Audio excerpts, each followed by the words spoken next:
فرماتے ہیں اشربوا الماء اعینکم، پانی دے کر پیا کرو. دیکھیے آپ، یہ انسان عقل بھی کہتی ہے کہ اگر ہم کوئی چیز پینا چاہتے ہوں تو عقل کہتی ہے کہ پہلے دیکھ لو، ہو سکتا ہے کوئی چیز اس کے اندر کہیں گری تو نہ ہو. اور یہ اللہ کے نبی علیہ السلام کی پاکیزہ تعلیمات اور دین فطرت ہے جو عقل بھی جس کو مانتی ہے کہ اور بندہ کی سنت کے مطابق اگر اس نیت سے پانی دے کر پی لیتا ہے تو وہ نقصان سے بھی بچ جاتا ہے اور اس کو نبی علیہ السلام کی سنت پر عمل کرنے کی وجہ سے اجر و ثواب بھی مل جاتا ہے. تو پانی دے کر پینا چاہیے. ایٹ لیسٹ 300 میں، ایسے نہیں کہ 300 ہی میں ختم کرنا ہے کہ آپ کو پانی جو ہے کم از کم 3 خود میں ختم کرنا ہے. اور پھر یہ کہ جو ہے اکثر لوگ جو ہے شیشہ جو ہے اس طرح سے بوٹل لگا لیتے ہیں تو یہ جو ہے اس کے لیے نقصان بھی ہو جاتا ہے اکثر لوگ. اور ٹوپی ہو تو بہت اچھی بات ہے. ورنہ پرانا طریقہ سے جیسا ہم پہلے کے آپ سے بیان کیے تھے کہ پرانے لوگ ماشاء اللہ اگر ٹوپی وغیرہ بھی ہوتی لیکن کھانے پینے کے حوالے سے وہ کم سے کم اوڑھنی یا کرتی لیڈیز جینس ٹوپی پہنی کرتے تھے یا کم از کم جو ہے سر پر ہاتھ رکھ لیتے تھے. پرانے لوگوں کا جو طریقہ تھا ماشاء اللہ. تو یہ پانی دے کر پینا چاہیے، 3 سانسوں میں پینا چاہیے، پیتے وقت بسم اللہ پڑھنا چاہیے، چھکنے کے بعد الحمدللہ کہنا چاہیے. پانی پینے کا طریقہ ہوا. اس کے بعد جو ہے علم حاصل کرنا، طلب العلم فریضۃ علی کل مسلم. علم کا حاصل کرنا ہر مرد و عورت پر فرض ہے. یہاں پر جو ہے صرف علی کل مسلم آیا ہے تو اس کے حوالے سے محدث سے فرماتے ہیں وہاں کوئی انسٹیٹیوٹ ہے مسلمہ بھی، ایسے نہیں کہ صرف مرد ہی کو وہ علم حاصل کرنا ضروری ہے. ہر مرد و عورت پر جو ہے جو چیزیں اس کی عبادات سے، جو اس کے یعنی زندگی سے، جو یعنی حلال حرام سے، جائز ناجائز سے، جو ایک انسانی جو ہے مرد مستحب نہیں، واجب نہیں، فرض ہے. مثال کے طور پر وضو کیسے کرنا ہے یہ اس کا جاننا فرض ہے. نماز کیسی پڑھنی ہے کہ چیزوں سے نماز یہ خراب ہو جاتی ہے. نماز میں جو ہے تو فرائض واجبات کا جاننا، روزہ ہے اس کے حوالے سے احکامات کا جاننا، زکوٰۃ ہے اس کے حوالے سے احکام کا جاننا، حج ہے اس کے حوالے سے جاننا. اسی کے ساتھ ساتھ شادی ہو چکی ہے تو میاں بیوی کے حقوق کا، بیوی اور شوہر دونوں کو ان حقوق کا جاننا، اولاد ہو گئی ہے تو اس کے حقوق کا جاننا. تو یہ جتنی ایسی چیزیں ایک انسان اور مسلمان سے روزمرہ تعلق ہوتی ہیں اس کا جاننا فرض ہے. طہارت اور خلا و غسل ان چیزوں کا جاننا. اور پھر علم دین کے حوالے سے ہم نے اس سے پہلے بھی بات عرض کی تھی اور ابھی بھی آج ہم آپ کو بات عرض کریں. حدیث سے بات میں آتا ہے اللہ کے رسول صلی اللہ علیہ وسلم کی خدمت میں ایک صحابی تھے. اب وہ بیٹھے ہو رہے ہیں، اچانک سے اللہ سبحانہ و تعالیٰ کی جانب سے پیارے نبی علیہ السلام کو یہ بتلایا جا رہا ہے کہ یہ جو شخص آپ سے آپ کی محفل میں بیٹھا ہے اور آپ کی اس مجلس میں بیٹھا ہے یہ 1 ساعت کے بعد اس دنیا سے رخصت ہونے والا ہے. تو حضور پاک صلی اللہ علیہ وسلم نے ان کو بتا دیا کہ بھائی آپ کچھ دیر کے مہمان ہیں اور اس کے بعد جو ہے آپ کی وفات ہونے والی ہے. تو اب وہ حضور کی بارگاہ میں عرض کرتے ہیں یا رسول اللہ صلی اللہ علیہ وسلم کوئی ایسا عمل بتا دیجیے جو ہے میں وہ کروں تو یعنی بخشش ہو جائے یا پھر میں اللہ کے ہاں زیادہ اجر و ثواب کا مستحق ہو جاؤں. تو آپ اندازہ کریں کہ حضور صلی اللہ علیہ وسلم کیا فرمایا ہوگا. تمام عبادتوں کے نماز ہے، روزہ ہے، زکوٰۃ ہے. تو حضور نے یہ نہیں فرمایا کہ نماز پڑھ لو، یہ نہیں فرمایا کہ بھائی فلاں عمل کر لو. حضور نے فرمایا کہ جاؤ کسی علم دین کی محفل میں بیٹھ جاؤ. سبحان اللہ. حالانکہ نماز صلاۃ المؤمن کی معراج ہے. تو بتایا جا رہا ہے کہ علم دین کا حاصل کرنا اتنا مقام و مرتبہ رکھتا ہے کہ حضور نے انتقال کو فرما رہے کہ تم یہ کام کرو. تو آپ کو حکم چاہیے کہ علم دین کے محافل کو سجایا کریں، اسی کے کا ماحول بنائے گئے. میں تو پڑھ رہا تھا تو سبحان اللہ میں ربی عقل تو یہ چاہتی تھی کہ بھائی اب اللہ کے پاس مل جا رہا ہے نماز حضور کی بندے کی معراج ہے تو نماز کے لیے بھی حضور فرماتے ہیں لیکن فرمائے کہ نہیں علم دین کی محفل میں جا کے بیٹھ جاؤ اور اسی محفل کے بعد دنیا سے وہ رخصت ہو گئے. تو علم دین کا سیکھنا سکھانا اس طرح کا رہنا اور ماحول پیدا کرنا چاہیے. اس کے بعد ہے ستھرائی و نفاست، صاف ستھرا رہنا. تنظفوا فإن الإسلام نظیف، کہ صاف ستھرے رہو کیونکہ اسلام صاف ستھرا ہے. سبحان اللہ. جیسا ہم اس سے کوئی بات عرض کی تھی کہ جتنا ہو سکے ایسے نہیں کہ نئے کپڑے ہی پہننا یہ آپ کی صاف صفائی ستھرائی میں آتا ہے کہ آپ چیزوں کو نئے نئے خرید کے گھر میں لا دیں. جو بھی جس طرح سے اللہ تعالیٰ نے آپ کو اور ہم کو کپڑے دے رکھے ہوں, جو آپ کو اللہ نے گھر دے رکھا ہو, جو بھی آپ, لیکن صاف ستھرا ماحول رکھنا چاہیے. اس سے ہوتا یہ ہے کہ جہاں صاف صفائی ہوتی ہے, خوشبو ہوتی ہے, وہ اللہ کی رحمت ہی آتی ہے کیونکہ فرشتوں کا نزول ہوتا ہے. اور جہاں پاکی کا اہتمام نہیں ہوتا وہاں نحوستی آتی ہے. اور بندر بھی اپنے آپ کو صاف ستھرا رکھنا چاہیے. ایک صحابی رسول صلی اللہ علیہ وسلم کی بارگاہ میں آئے تو آپ کے بال پراگندہ تھے, یعنی تھوڑا سا جو کنگھی ورک نہیں کیے ہوئے تھے, اور جیسے پریشان نہ ہونے سے ہوتے ہیں اس طرح سے تھے. تو آپ صلی اللہ علیہ وسلم کو سلام کیا, پھر یوں کیا, یا رسول اللہ کیا بات ہے, آپ نے فرمایا کہ تمہاری حالت دیکھو تو پھر گئے اپنے آپ کو صاف ستھرا اچھا کریے اور کر کرائے. تو حضور نے فرمایا کہ دیکھو اب یہ جو تمہاری حالت ہے اس سے پہلے کی حالت سے بہتر نہیں لگ رہی ہے. اللہ کی حدیث ہے کہ اللہ جمیل کو یحب الجمال, اللہ خوبصورتی کو پسند فرماتا ہے. اللہ نے یہ نہیں ہے کہ اللہ نے جو آپ لوگوں کو بنایا ہے الحمدللہ بہترین اور خوبصورت بنایا ہے. ہماری ضرورت جو ہے, جو بھی ہماری ضرورت ہوگی, جو بھی ہماری ضرورت ہے الحمدللہ اچھا ہے. اللہ نے لقد خلقنا الانسان فی احسن تقویم, ہم نے انسان کو اچھے سانچے میں بنایا ہے. لیکن یہ ہے کہ اللہ نے خوبصورت کو پسند فرماتے کا معنی یہ ہے کہ اللہ سبحانہ و تعالیٰ انسان کو اچھا صاف ستھرا رکھنا چاہتا ہے. جیسا بھی ہے تو اللہ جمیل و یحب الجمال. اگر کوئی بندہ لباس اس لیے پہن رہا ہے کہ لوگوں نے کہے کہ میرا لباس اچھا ہے فخر کے طور پر, تو جب تک پہنا رہے گا گناہ گار ہے. اور اگر یہ سنت سمجھ کر اور یہ کہ اللہ نے جو نعمت دی ہے اس کے تحدیث کے طور پر پہن رہا ہے, اور یہ کہ اللہ نے جو ہے فرمایا کہ کیا وہ اما بنعمت ربک فحدث, اللہ نے نعمتیں جو دی رکھی ہیں اس کا چرچا کیا کرو.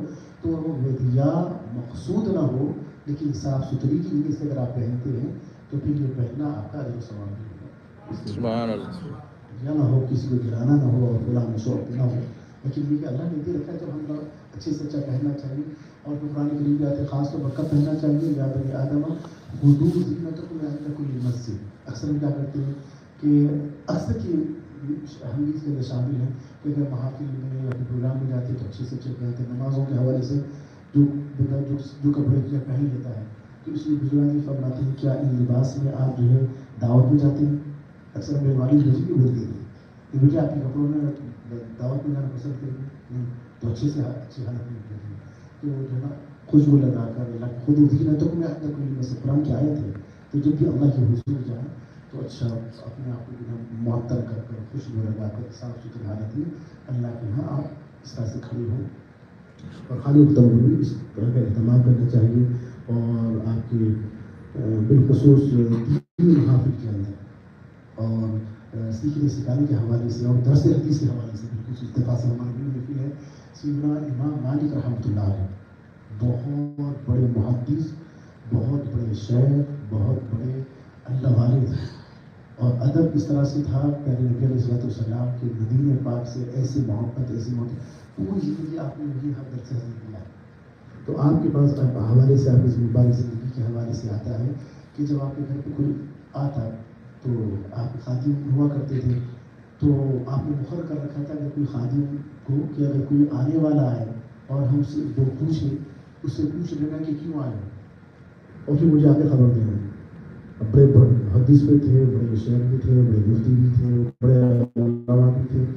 تو اب ان کے پاس کوئی بندہ آتا تو فوراً خادم پوچھتا کہ بھائی کیسے آنا ہوا, تو لیکن مجھے کچھ نہیں مسئلہ پوچھنا ہے, تو ان کو اندر بٹھا دیتے. حضرت اندر سے فوراً آتے, ان کو مسئلہ بتاتے چلے جاتے تھے. اب کوئی بندہ آتا تو خادم پوچھتے تھے کہ کیسے آنا ہوا, تو وہ عرض کرتے کہ مجھے جو ہے حدیث کے بارے میں جو ہے آپ سے پوچھنے کی ضرورت ہے. تو اب وہی خادم کہتے کہ آپ بیٹھ جائیں, حضرت الشیخ آتے ہیں. حضرت کچھ دیر کے بعد تاخیر سے نکل رہے ہیں, اور جب آئے تو اپنے آپ کو عمدہ لباس پہن کر خوشبو سے معطر کر کر اونچی جگہ پر بیٹھ گئے اور بولے اب پوچھو اللہ کے نبی کی حدیث کیا پوچھیں. سبحان. اب آج آپ دیکھیے پہلے لوگوں کے پاس جو ہے علم بنسبت یعنی اہل علماء پہلے بہت ہوا کرتے تھے, اس کی قلت ہو رہی ہے یہ آثار قیامتی میں سے ہے. لیکن اس کے ساتھ ساتھ جو ہے نا میں عوام کی بات کر رہا ہوں. عوام میں علم کم تھا لیکن علماء کی سنگت و صحبت تھی, پیروں کی سنگت صحبت تھی. اس کے ساتھ ساتھ ہوتا یہ تھا کہ علماء بھی اور عوام کے اندر بھی علم کا سیکھنے کا جذبہ, شوق اور احترام ہوا کرتا تھا. اب آج دیکھیے آپ کہیں ہو بندہ فون کرے گا, آیت پوچھ رہا ہے, حدیث پوچھ رہا ہے, آپ مجبوری ہے تو بات لگے.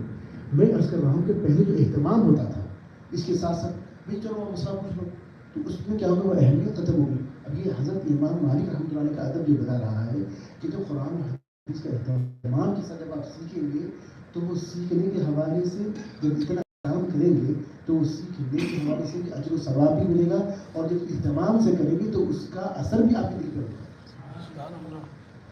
تو اکثر ہوتا ہے کہ چلتے پھرتے کوئی مسئلہ قرآن کیا ہے, حدیث ہوگی, فلاں ہوگی, تو اگر وقت کی تنگی تو بات الگ ہے, لیکن کوشش یہ کرنی چاہیے کہ اس کا اہتمام جتنا کریں گے اس کی برکتیں آپ کو نظر آئیں گی. امام مالک رحمۃ اللہ کا آپ کو ہم کو عمل بتا رہا ہے. اس کے ساتھ ساتھ ہے ماں کا مقام, الجنت تحت اقدام الامہات, ماں کے قدموں کے نیچے جنت ہے. اللہ اکبر. اور ایسی سچویشن میں پیارے نبی صلی اللہ علیہ وسلم فرماتے ہیں کہ اس وقت پر عورتوں کی اس زمانے میں آقا صلی اللہ علیہ وسلم کی کوئی مقام نہیں تھا, کوئی ان کی اہمیت نہیں تھی.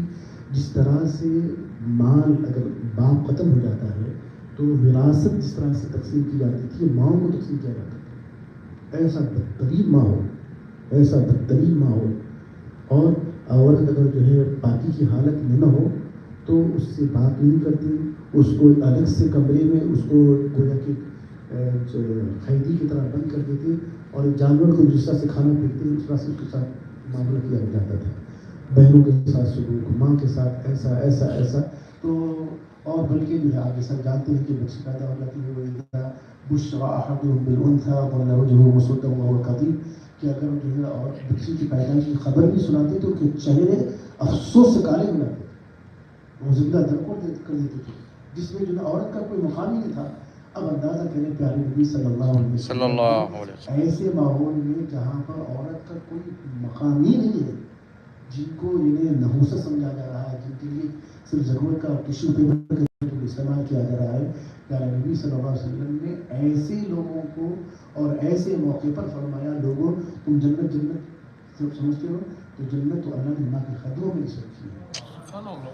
یہ نہیں فرمایا ماں تمہارے لیے جنت ہے, بلکہ فرمایا ماں کی خدمت کر لینا, ان کو راضی کر لینا تو تم جنت کے مستحق ہو جاؤ. اور ماں باپ آگے سے والد صاحب بھی انتظار کے لیے, لیکن ماں کے حوالے سے جی آگے والد کا بھی آ رہا ہے, تو سب سے پہلے خدمت کے حوالے سے پیارے نبی صلی اللہ علیہ وسلم سے کہ پوچھنے والوں نے پوچھا, یا رسول اللہ خدمت کے اعتبار سے سب سے زیادہ کون مستحق ہے ماں باپ میں؟ حضور نے فرمایا امک, تمہاری ماں. پھر ان کو یہ خیال ہو رہا تھا شاید اپنی دوسری مرتبہ پوچھا کو تو حضور جو ہے مجھے والد فرمائیں گے, اس میں فرمائیں گے یا رسول اللہ خدمت کے حوالے سے کون؟ حضور فرمایا ام, 2 مرتبہ. پھر تیسری مرتبہ پوچھا یا رسول اللہ خدمت کے اعتبار سے سب سے زیادہ کون مستحق ہے؟ حضور نے فرمایا ماں. تو ماں اس کا کوئی وہ نہیں. تو ماں باپ بہت بڑی نعمت ہے, ایمان کے بعد سب سے بڑی نعمت ہے تو ماں باپ کی نعمت ہے. نبی صلی اللہ علیہ وسلم کی حدیث ہے, ماں باپ کی رضا میں جنت ہے, ماں باپ کی ناراضگی میں یہ اللہ کی ناراضگی ہے. بندہ پوری دنیا کو راضی کرتا اپنے ایمان کی, اگر بندہ خدا نہ خواستہ یعنی ماں باپ کی نافرمانی کیا کرتا ہے یا ان کے حوالے سے کچھ کر کرتا ہے, درجے ولایت میں بھی ہوگا, اللہ کے لمحے میں اس کی ولایت کی ہے, اور ماں باپ کی دعاؤں سے اللہ ولایت عطا فرماتے ہیں. سبحان اللہ. بلکہ فرماتے ہیں کہ خدمت ایسی کرنی ہے کہ اگر خدا نہ خواستہ کسی کے ماں باپ جو ہے غیر مسلم ہو, کافر ہو, مشرک ہو, تو اگر وہ تمہیں اگر جو ہے عبادت کے حوالے سے یا اللہ کی نافرمانی کے حوالے سے کہتے ہیں تو ان کی بات نہیں سننا, باقی ہر چیز میں ان کی بات سننی ہے. اگر وہ جو ہے مندر کو گئے ہوئے ہیں اور تم کو کہہ رہے ہیں کہ مجھے پک اپ کرو تو پک اپ کرنا, چھوڑنا نہیں ہے. یعنی ماں باپ کی رضا میں اللہ کی رضا ملتی ہے. اور آپ جانتے ہیں کہ موسیٰ علیہ السلام کے حوالے سے جو ہے بتلایا گیا کہ موسیٰ تمہاری ماں نے یہی تو میرا سوال کر چکے.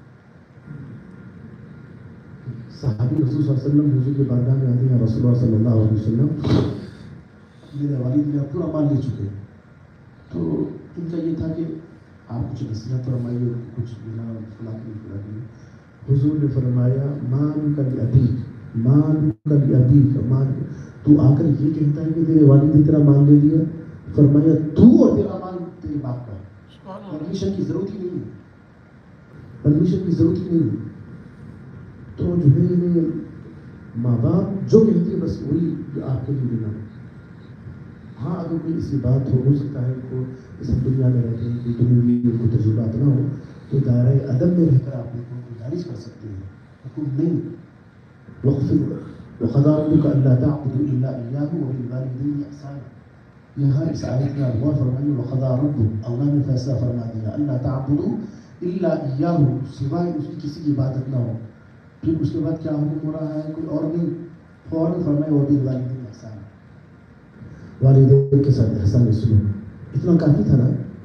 لیکن جو جتنی اہمیت رکھتے ہیں، جو جتنا مقام و مرتبہ بلند رکھتے ہیں، اللہ سبحانہ و تعالیٰ کی عادت کریمہ اور ان کی سنت یہ ہے کہ اللہ تبارک و تعالیٰ کے بارے میں اتنا تفصیل سے بیان فرماتے ہیں. اللہ سبحانہ و تعالیٰ کے یہاں سب سے زیادہ محبوب کون ہے؟ پیارے نبی صلی اللہ علیہ وسلم کی ذات. تو اللہ تبارک و تعالیٰ نے اپنے پیارے نبی صلی اللہ علیہ وسلم سے جو محبت فرماتا ہے، جو ان کا مقام و مرتبہ اللہ سبحانہ و تعالیٰ نے بلند رکھا ہے، تو صرف نبی کی تعظیم کرو بلکہ اللہ خاموش نہیں ہو گیا. سورہ حجرات میں ایسے آداب بتائیں کہ جب جاؤ لا تقدموا بین یدی اللہ ورسولہ، ایمان والو اللہ کے اور اللہ کے نبی سے کسی کام میں پہلے نہ کرو. تو عرض کرنا مقصد یہ ہے کہ جو جتنا مقام و مرتبہ رکھتا ہے، جتنا محبوب ہوتا ہے، تو ان کے آداب کو اتنا تفصیل کے ساتھ بیان کیا جاتا ہے. تو حضور کی عظمت زیادہ ہے تو اللہ تبارک تعالیٰ نے حضور کی محفل کے آداب کو بیان فرمایا کہ ان سے کسی کام میں پہل نہ کرو، ان کی بارگاہ میں آواز بلند نہ کرو، اور فلاں فلاں فلاں فرمایا. تو ویسے ہی اللہ کے ہاں اللہ کے نبی علیہ السلام کے بعد جو ہے اولاد کے لیے ماں باپ کا مقام مرتبہ زیادہ ہے.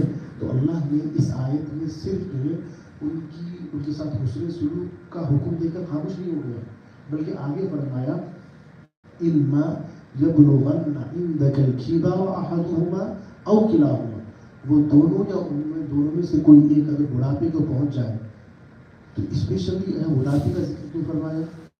نوجوانی میں تو اتنا مسئلہ نہیں ہوتا، جو انسان جو ہے اٹھتا جاتا ہے اولاد اپنے ماں باپ سے، تو تھوڑا سا بڑھاپے بھی اس طرح کا ہوتا ہے، کیونکہ بڑھاپے میں ہوتا ہے کہ بندہ بار بار کو جو بات کہی گئی پھر سے دوبارہ بولتے ہیں، بھولنے کی عادت ہو جاتی ہے، یا تھوڑا سا ان کا مزاج تبدیل ہو جاتا ہے، مزاج میں تھوڑا سا غصہ بڑھ جاتا ہے. تو اب انسان خدمت کرتے کرتے ہوتا ہے کہ یار ٹائم بھائی بس اور بات بدتمیز جیسے ہوتے ہیں، بہت تنگ کرتے ہیں اور ماں باپ کیا کرنا ہے ایسا. تو اللہ نے اس جو ہے ان کی عمر کا ذکر فرمایا، ان دونوں میں سے یا ان میں سے کوئی ایک یہ عمر کو پہنچ جائے جہاں پر ایک انسان ان کی خدمت کر کر تھک جاتا ہے، اور ہو سکتا ہے ان کے بار بار کے کسی حکم کے کرنے سے، بار بار کی خدمت کے کرنے سے، ان کے غصے کے مزاج کی وجہ سے تمہارا مزاج اگر بدلنے پہ آ جاتا ہے تو سن لو. فرمایا ولا، تم ان کو جھڑکنا اور ان کو گالی دینا تو بہت دور کی بات ہے، ولا فلا تقل لهما اف، یہ اف کا جو لفظ ہوتا ہے تو اس سب سے معمولی سا ورڈ ہے، جو انسان اس کو معمولی سمجھتا ہے تو اللہ فرمائے تو سن لو تمہارے والدین کے لیے یہ بھی استعمال نہیں کرنا بڑھاپی کی عمر میں کر کر کر. کسی نے پوچھا یا رسول اللہ میں اپنے جو کاندھے پہ جو اپنے ماں باپ کو حج کروا دو فلاں فلاں کر دو، حق ادا ہو گیا. فرماتے ہیں کہ ماں کے حوالے سے کہ کوئی بندہ اپنی پوری زندگی کی خدمت میں لگا دے، سب کچھ لوٹا دے تو حق ادا ہو سکتا ہے. تو فرمایا کہ جو بندہ ماں کے پیٹ میں ہوتا ہے بچہ، اور جو وہ درج ذیل جسے بولتے ہیں، تو جو نا اس کا حق ادا نہیں کر سکتا. زندگی تو بہت دور کی بات ہے. تو ماں باپ کو بہت بڑا مقام ہوتا ہے، بہت بہت بہت. ان کو جو ہے محبت کی نگاہ سے دیکھنا حج کا ثواب، مقبول حج کا ثواب ہے. حج بھی ہے مقبول حج. اور پھر پوچھنے والے پوچھا رسول اللہ علیہ وسلم ہو سکتا ہے کہ زندگی میں ایک مرتبہ دیکھ لوں، تو حضور کی رحمت دیکھیے اور آپ صلی اللہ علیہ وسلم کے اختیار دیکھیے. حضور کا اختیار بھی دیکھیے اور حضور کی رحمت بھی دیکھیے. انہوں نے پوچھا رسول اللہ کیا ایک مرتبہ دیکھیے تو حضور نے فرمایا جتنے مرتبہ دور پیر دیکھو گے ایک مقبول کے ثواب میں مقبول حج کا. اب آپ ہم یہاں انڈیا کینیڈا سے امریکہ سے بندہ حاصل کرتے ایٹ لیسٹ کم سے کم $15,000-20,000 چاہیے. یہ تو صرف ٹکٹ ہو گیا خدا پر دیکھیے گارنٹی نہیں کہ قبول نہیں ہو. اور سیکنڈ کے اندر آپ کو مقبول کا ثواب مل رہا ہے. سبحان اللہ سبحان اللہ. ماں باپ کی خدمت کرنی چاہیے اور جو ہے ان کے لیے اگر کسی کے ماں باپ انتقال کر جائے تو پھر وہ کیا کریں. تو فرماتے ہیں ان کے لیے دعائیں مغفرت کا کرنا اور ان کے وہ تو چلے گئے ہیں تو ان کے لیے دعائیں مغفرت کرتے جانا, ان کے لیے سارے ثواب کے جو ہے معاملات کرتے جانا اور ماں باپ کے جو ہے دوست احباب تھے ان کے ساتھ حسن سلوک کرنا. اللہ تعالیٰ کو توفیق عطا فرمائے. اس کے بعد فرماتے ہیں والد کا درجہ الوالد اوسط ابواب الجنہ. والد جنت کے دروازوں میں سے بیچ کا دروازہ ہے. ماں کے قدموں کے نیچے جنت اور باپ بیچ کا دروازہ. جنت ہے لیکن دروازہ نہیں تو کہیں جائیں گے اندر. تو اپنے والد کا بھی اپنا مقام مرتبہ ہے, ان کی عظمت و شان. اور فرماتے ہیں کہ والد کی دعا اولاد کے حق میں جس طرح سے نبی کی دعا امت کے لیے ہوتی ہے وہ مقام رسول. سبحان اللہ سبحان. اور آج کی زمانہ ہم دیکھتے ہیں کہ بعض لوگوں کی بات میں عرض کر رہا ہوں کہ ہم ماشاء اللہ سوچ سے دعائیں لینی چاہیے, پتہ نہیں کسی دعا لگ جاتی ہے, لیکن اکثر آج کے زمانے میں ہو گیا ہے قرب قیامت کی نشانیوں میں سے یہ ہے لوگ پوری دنیا کے ساتھ اچھے ہیں, ماں باپ کے ساتھ اچھے نہیں ہیں. پوری دنیا کے دوستوں کے ساتھ بڑے بھائی ماشاء اللہ آج رات کو آیا تھا میرا دوست ابھی کال کرو آ جاتا ہے.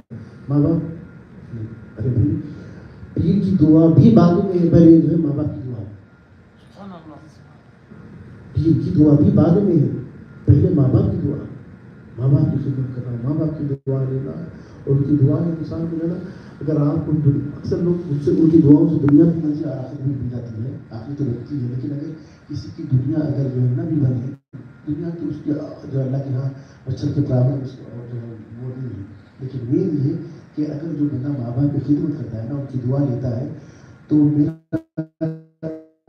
یقین بھی ہے اور میرا یہ تجربہ بھی ہے دنیا کے بڑے سے بڑے مشکل میں آپ ہوں گے لیکن آپ کا دل مطمئن ہوگا. دل کا مطمئن سب سے بڑی نعمت ہے. انسان کے پاس سب کچھ ہو اور دل کا اطمینان نہ ہو سکون ہو تو بیکار ہے. سب کچھ بندہ سب سے بڑی نعمت کیا ہے؟ دل کا سکون اور اطمینان. یہ آپ کو میسر آتا ہے ماں باپ کی دعا. دنیا آپ کے اگینسٹ ہو جائے, دنیا کی بڑی سی مصیبتیں آ جائیں تو بندہ ماں باپ کی دعا ہمارے لیے کافی ہے. الحمدللہ تو ماں باپ کی دعائیں لے کے جانا چاہیے. تو والد جنت کے دروازوں میں سے بیچ کا دروازہ ہے. اس کے بعد چچا اور خالہ. العم والد الخالۃ والدۃ.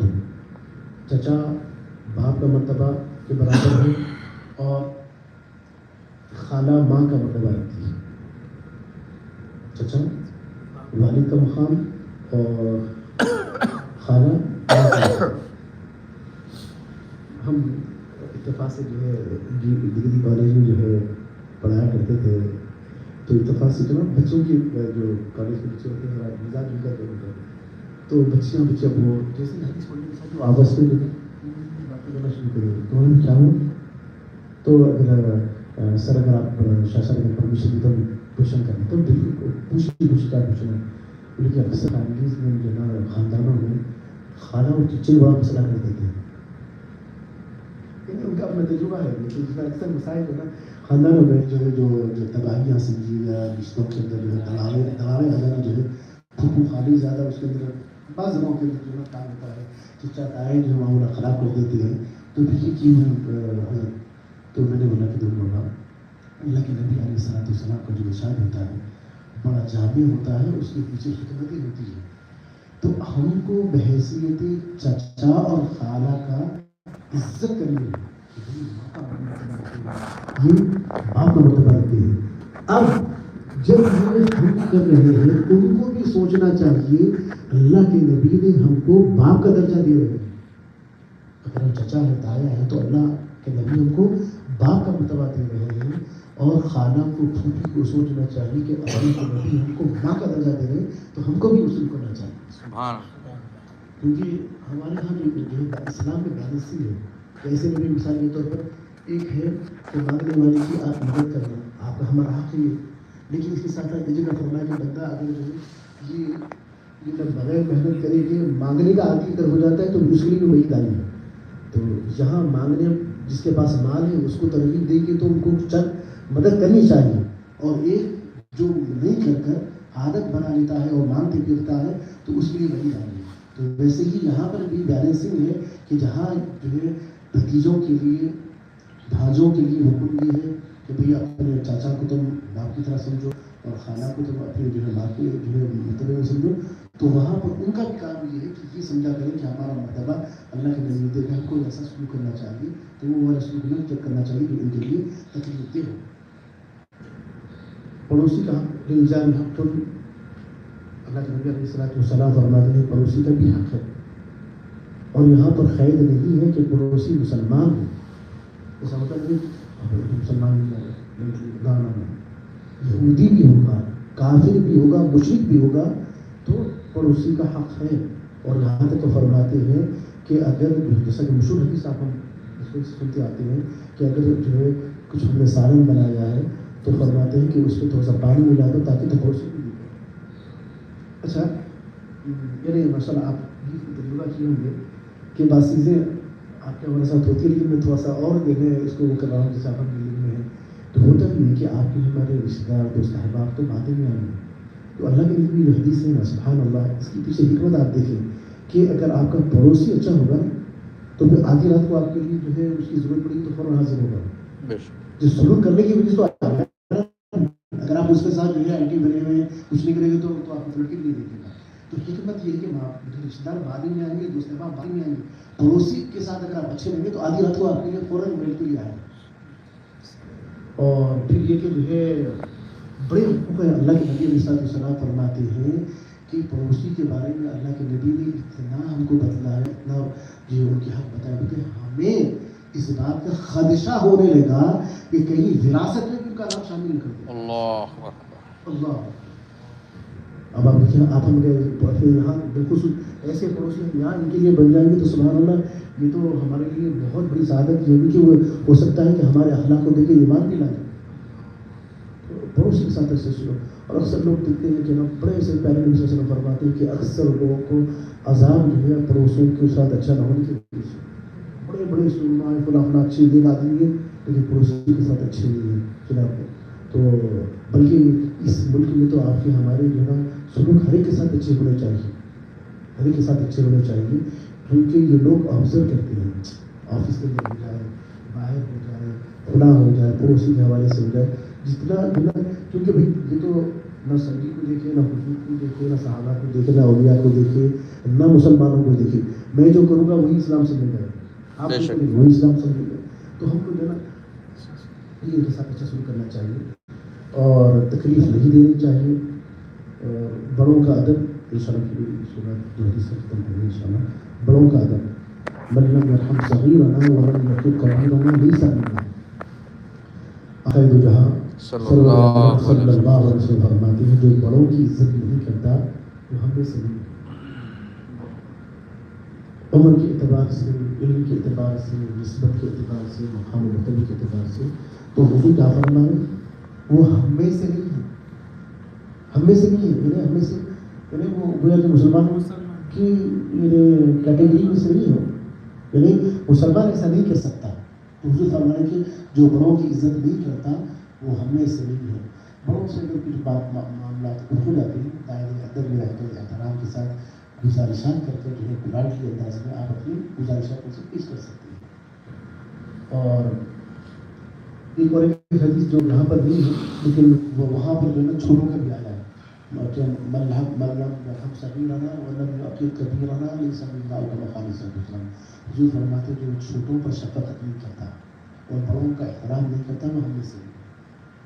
اب میں بڑا ہوں تو جو جہاں بولے میں آرڈر حکم چھوٹے وہ سن رہے ہیں لیکن میں شفقت کام کر رہا ہوں. تو چھوٹوں پر شفقت ہو، عمر کے اعتبار سے ہو جائے یا مرتبے کے اعتبار سے ہو جائے، شاگرد ہو، ہم شیخ ہیں تو مرید ہو یا پھر جو بھی ہے. تو اگر مرتبے میں ہم بڑے ہیں تو اپنے چھوٹوں سے شفقت اور مہربانی کا سلوک، احسان کا سلوک کرنا چاہیے. اور جو عمر میں بڑے ہیں کسی بھی اعتبار سے ہوں تو ان کا ادب اور احترام اور ان کے ساتھ معاملہ کرنا چاہیے.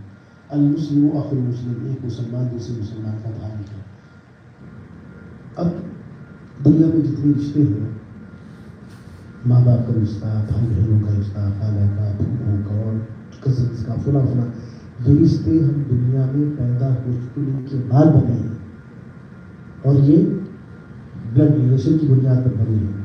لیکن ایمان کی بنیاد پر جو رشتے بنے ہیں وہ اللہ کے بنائے ہوئے ہیں، رسول صلی اللہ علیہ وسلم کے بنائے ہوئے رشتے ہیں.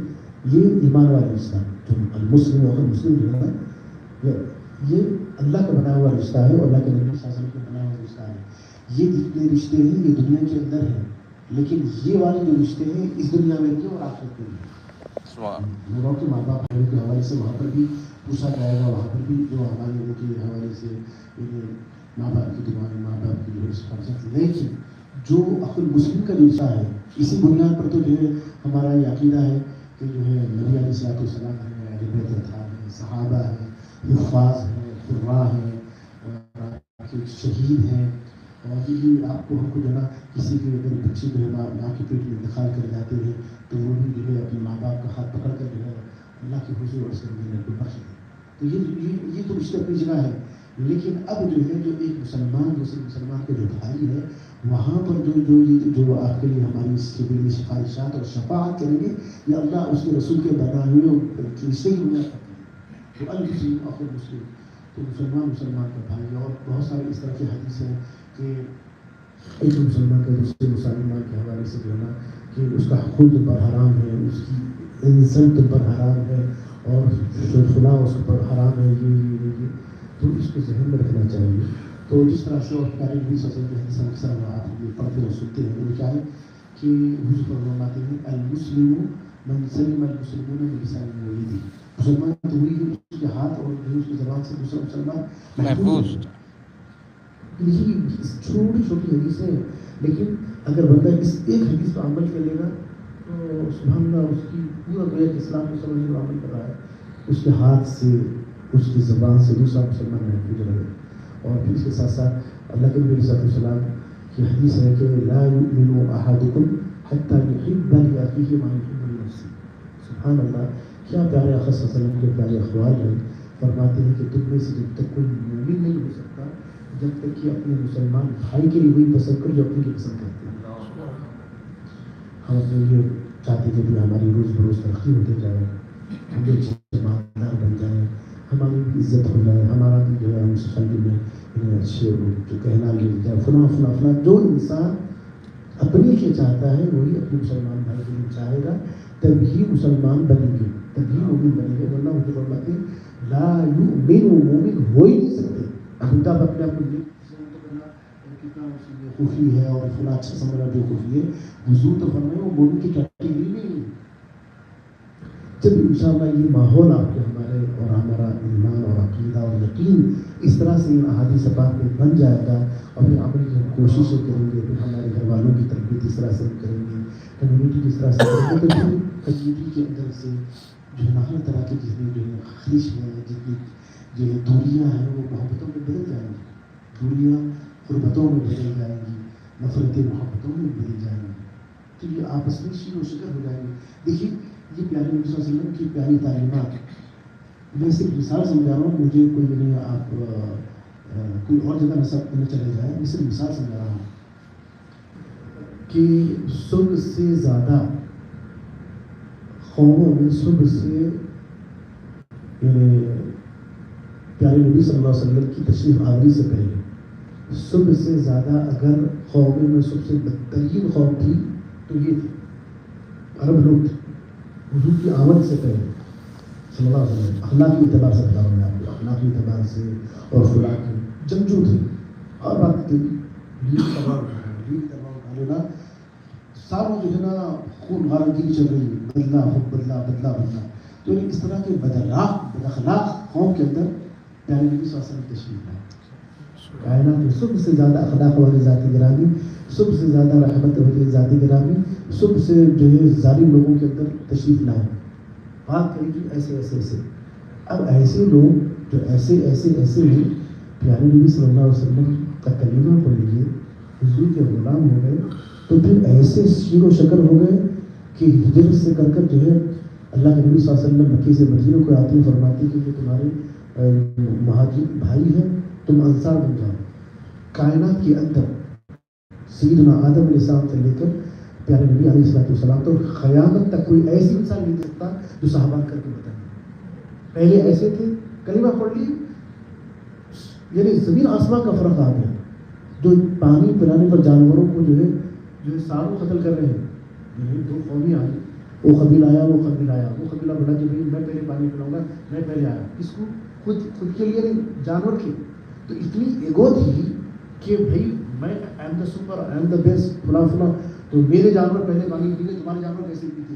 اس بات پر ساروں جو ہے ہزاروں کا قتل کرتے ہیں، اتنی ایگو تھی۔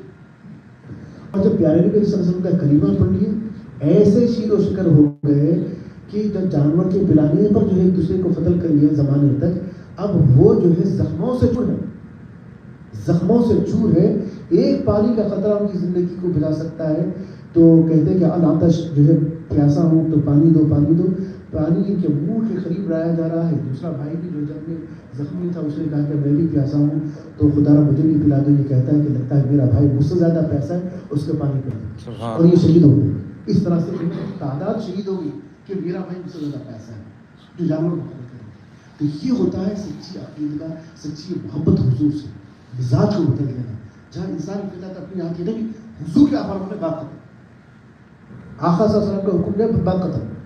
صحابہ نے ایسا کر کے بتایا، بیٹے آپ جانتے ہیں کہ اب تفصیل ہو رہی ہے کہ اللہ کے نبی علیہ السلام کی جو ہے حدیث سنے ہیں، اب جو ہے والد اور بیٹا کھانے کے لیے بیٹھے ہیں، اور ہوتے ہوتے ذکر نکلا کہ بابا جان آپ جانتے ہیں کہ ایک مرتبہ ایسا تھا کہ آپ پہلے نبی صلی اللہ علیہ وسلم کی طرف سے جو ہے کہ جنگ میں تھے، اور میں مسلمان نہ تھا، تو میں مخالف سمت میں تھا، تو آپ میری تلوار کے ذریعے میں ایک مرتبہ آئے، میں نے چھوڑ دیا کہ میرے والد ہیں، دوسری مرتبہ آئے میں نے چھوڑ دیا، تیسری مرتبہ آئے میں نے سوچا کہ جب والد چھوڑ دو۔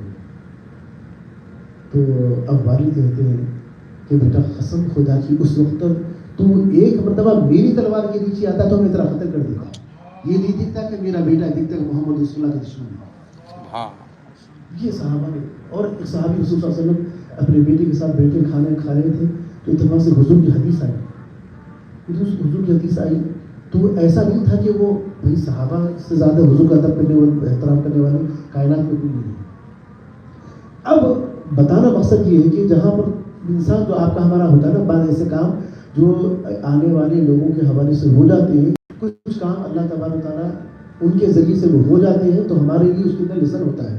تو اب وہ صحابی رسول صلی اللہ علیہ وسلم جو ہے اپنے بیٹے سے پوچھ رہے تھے، تو حضور صلی اللہ علیہ وسلم نے فرمایا ابا جان یہ ایسے، یعنی گویا کہ اپنی کچھ انہیں وہ بات کرنا چاہتے ہیں، یا رسول اللہ ایسا، ابا جان ایسا بھی تو حضور نے فرمایا کہ تم حضور کی ارشاد کے بعد اپنی بات پیش رکھتے ہو۔